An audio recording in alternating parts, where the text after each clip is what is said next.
अस्सलाम वालेकुम स्टूडेंट्स, आई मोहम्मद अहमद इकबाल।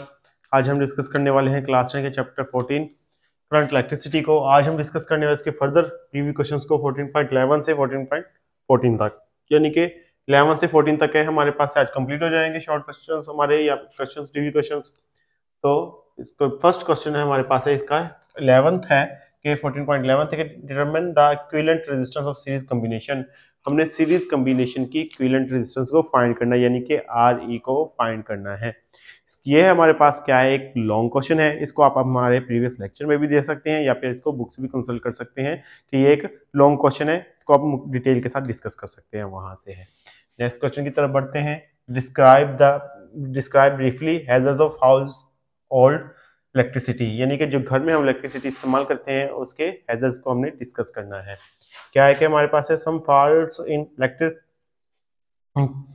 सर्किट, यानी कि कुछ फॉल्ट जो इलेक्ट्रिकल सर्किट में आते हैं दैट में काज इलेक्ट्रिक हैजर्ड्स, वो क्या कर सकते हैं, इलेक्ट्रिक हैजर्ड्स की रीजन बन सकते हैं। कैसे हैं कि दीज हैजर्ड्स में काज इलेक्ट्रिक शॉक और फायर एंड फायर, ये या तो आग की सबब बन सकते हैं या फिर क्या बन सकते हैं, एक शॉक लग सकता है इंसान को जब हम उसको टच करें। कि कैसे होता है कि हमारे पास है, अगर पर देखिए कि हमारे पास कौन कौन से इंसुलेशन डैमेज है। इंसुलेशन डैमेज है, कहीं पे भी किसी भी वायर है उसकी इंसुलेशन क्या हो गई है, डैमेज हो गई है, वहां से वो वायर क्या हो गई है, खाली रह गई है, जस्ट कंडक्टर रह गया हमारे पास, इंसुलेटर उतर गया है वहां से। तो वहां से हमारा क्या हो रहा है, करंट का मैक्सिमम फ्लो हो रहा है या वोल्टेज का मैक्सिमम फ्लो हो रहा है। तो मैक्सिमम वोल्टेज है वहां पे, तो फिर क्या होगा कि हमारा हाथ लगेगा तो हमें क्या लगेगा, शॉक लगेगा। अगर वही क्या करता है, स्पार्क कर जाता है, तो वहां पे कोई चीज पड़ी हुई है, कंबस्टिंग चीज पड़ी हुई है, तो वहां पे क्या लग सकती है, आग लग सकती है। तो इसीलिए ये क्या रीजन बन सकती है, आग की रीजन बन सकती है। इसके अलावा क्या है, डैम्प कंडीशंस हैं। डैम्प कंडीशंस क्या है, कुछ ऐसे इक्विपमेंट है जहाँ पे क्या है कि हमारे हाथ हमने इलेक्ट्रिकली यूज करने हैं, तो उसका क्या होता है कि हमने अपने हाथ वॉश किए हैं और वैसे ही वेट हाथ को क्या किया है, उन इक्विपमेंट को लगा दिया है और वो इलेक्ट्रिसिटी वहां से रन हो रही है या उनको यूज करना शुरू कर दिया है, जिस वजह से हमें क्या लग सकता है, कोई भी शॉक लग सकता है। इसी तरह ये जो हैजर्ड्स होते हैं इसमें क्या होता है, हमारे पास हमें शॉक लग सकता है या फिर काज ऑफ फायर हो सकते हैं। नेक्स्ट क्वेश्चन है, describe 4 safety measures that should be taken in connection with house hold circuits, यानी कि हमने क्या करना है कि 4 सेफ्टी मेजर्स को डिस्कस करना है जो कि हमारे पास क्या हो, कि जो घरों में हम यूज कर रहे हैं कनेक्शन उसके लिए, कि क्या क्या चीजें हैं जिसकी वजह से हम क्या कर सकते हैं, बचत हो सकती है हमारी, कि हमारे पास इन हैजर्ड से हम बचा जा सके। फर्स्ट है कि फ्यूज है। फ्यूज क्या है, हमारे पास है एक चीज है, हमारे पास एक फ्यूज है जो कहता है कि जहां जब भी क्या होता है कि किसी इक्विपमेंट से ज्यादा सप्लाई होती है करंट की या ज्यादा वोल्टेज पास होते हैं, तो ये क्या हो जाता है, ब्रेक हो जाता है, जिससे हम क्या कर सकते हैं, इससे सेफली इक्विपमेंट भी सेफ रह सकते हैं और बचत हो सकती है। हमारे पास सर्किट ब्रेकर है, ये इसी तरह वर्क करता है जैसे कि फ्यूज वर्क कर रहा होता है, बाज़ फ्यूज वर्क नहीं करता है, इसी तरह सर्किट ब्रेकर क्या करता है, कनेक्शन को डिस्कनेक्ट कर देता है या इनकम्प्लीट कर देता है, जिस वजह से क्या होती है कि बचत हो जाती है। हमारे पास अर्थ वायर है, कि अर्थ वायर क्या होती है, कि वायर होती है इक्विपमेंट के साथ क्या होती है, अर्थ की होती है, जो कि एक बड़ी प्लेट के साथ होती है हमारे पास है, जो क्या कहता है, एक्स्ट्रा जो करंट होता है हमारे पास इक्विपमेंट में, वो क्या हो रहा होता है, जमीन में जा रहा होता है। तो जब ये दोनों वर्क नहीं कर रहे होते तो अर्थ वायर हमारे पास क्या आती है, वर्क कर रही होती है, जिससे हम क्या कर सकते हैं, शॉक से बच सकते हैं।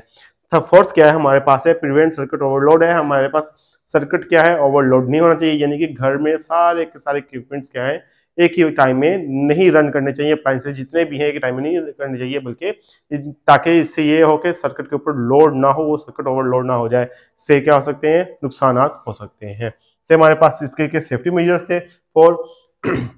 नेक्स्ट हमारे पास लास्ट क्वेश्चन है 14th है, क्या है हमारे पास है, design a circuit diagram for a study room. एक स्टडी रूम के लिए हमने क्या करनी है, एक सर्किट डायग्राम बनानी है।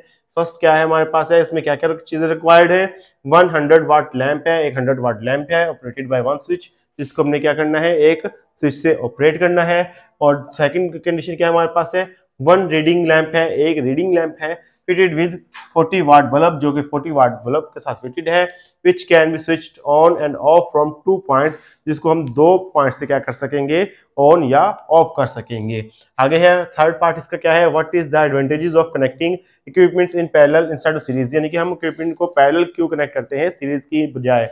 इसकी रीजन क्या है कि हमारे पास, हमने जब से इसका डिस्कस किया था पैरेलल कनेक्शन को, कि हमारे पास जब पैरेलल कनेक्ट करते हैं तमाम रजिस्टर्स को, तमाम रेजिस्टर में इक्वल वोल्टेज सप्लाई हो रहे हैं जब वो अक्रॉस द एंड इनके उनको वोल्टेज जो प्रोवाइड कर रहे होते हैं, जो कि वोल्टेज किसके इक्वल होते हैं, बैटरी के वोल्टेज के इक्वल होते हैं जो सप्लाई कर रही होती है।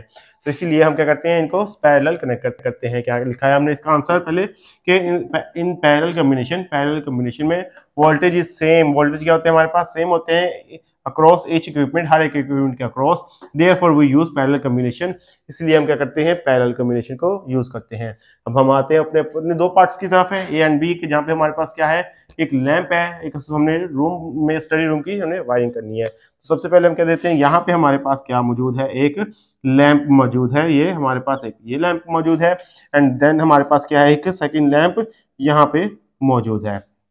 अब क्या करना है कि हमने कि ये हमारे पास क्या देते हैं हम, यहाँ पे हमारे पास क्या है, ये 100 वाट का बल्ब हमारे पास है, एंड ये वाला हमारे पास कितना है, 40 वाट का है हमारे पास है, लैंप स्टडी लैंप है हमारे पास है, इसके बाद 40 वाट का है। तो अब हमने क्या करना है, इसको हमने दो स्विच से ऑपरेट करना है, जो कि दो स्विच से क्या हो सके, ऑन या ऑफ हो सके, और इसको हमने क्या करना है, एक स्विच से ऑपरेट करना है। तो सबसे पहले हम कहते हैं ये हमारे पास क्या आ गया, पैरेलल कॉम्बिनेशन में आ गया है। तो इसका हमारे पास ये कंडीशन आ रही है, और यहाँ पे हम क्या कर देते हैं, इसको एक स्विच के साथ, ये हमारे पास क्या आ गया, एक सिंगल स्विच आ गया, इसको सिर्फ एक स्विच हमारे पास क्या आ गया है, ये वाला आ गया है, तो इसको हम इससे कनेक्ट कर देते हैं। तो ये हमारे पास एक स्विच आ गया है, इसको एस लिख देते हैं यहाँ पे हमारे पास है, यानी कि इसको हमने एक से कनेक्ट कर दिया है। अब सेकंड क्या है कि हमारे पास इसको किससे कनेक्ट करते हैं, बैटरी के साथ कनेक्ट करते हैं। यहाँ पे